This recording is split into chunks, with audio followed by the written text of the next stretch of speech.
need to basically collectively make food more of a priority.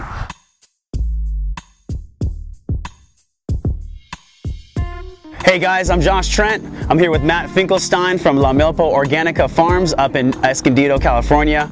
Now we're here today to check out the farm, see how organic food is produced, see what's up with the soil, and check out the goats. Can we pet them? I'm not opposed to the eating of meat. I think, as you know, we're all different. We all have different needs and considerations, like your interest in metabolic typing. So what are their names? What are the goats' names? So this is Mama Kaya. Hey girl. Kaya, and I think she might be about 4 years old.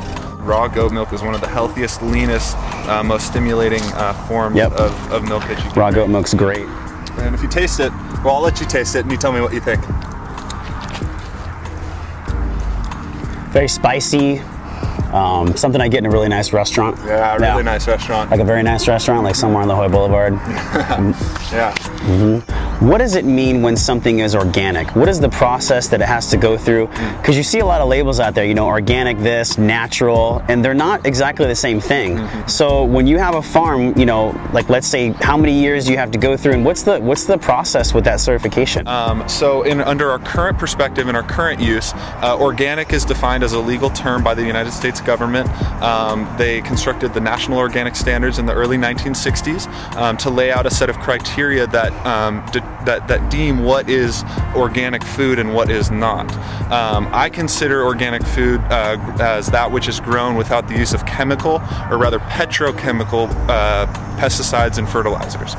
Petrochemical pesticides and fertilizers stem from the industrial agricultural complex and are made from oil. Essentially, it's oil. And to me, oil is an inedible substance that is better used for burning and driving cars. It's not good for growing food. So the soil itself, how many years does it have to lie dormant without any pesticides or any kind of those petros that you're talking about? What's the time limit on that for it to be organic? According to National Organic Standards, it's between 3 and 6 years.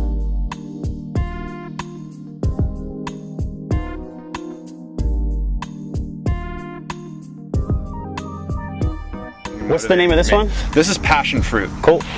So the leaves and the flowers, it can be used for different teas and different herbal things, and the fruits. So when someone's in a restaurant and they're drinking passion fruit tea, do you really think that it's close to this at all? I mean, is passion fruit tea really made from a passion fruit, or is it a powder?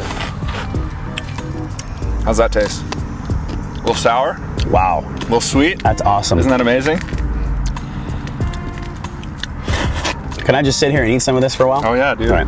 Our bodies are naturally inclined to, we were talking about this earlier, to the major taste groups like sweet, sugars, salts, savory, spices, different things like that. We're naturally inclined to those flavors that which are most rare in naturally occurring environments, if you're hunting and gathering in the woods. Well, let's face it, I mean, our bodies are still set up that way. Yeah. So when we have a big hunk of meat in front of us, we're probably going to eat that because we did that thousands of years ago. Yeah. If there's a bunch of sugar in front of us, which is something that happens in nature, you know, very rarely, like you're talking about, we're still going to consume it. We're all genetically inclined to different food availability sorts, and as someone of mixed European descent, I don't really know what that is, so that's why this personal approach of my relationship with my food has really benefited me well.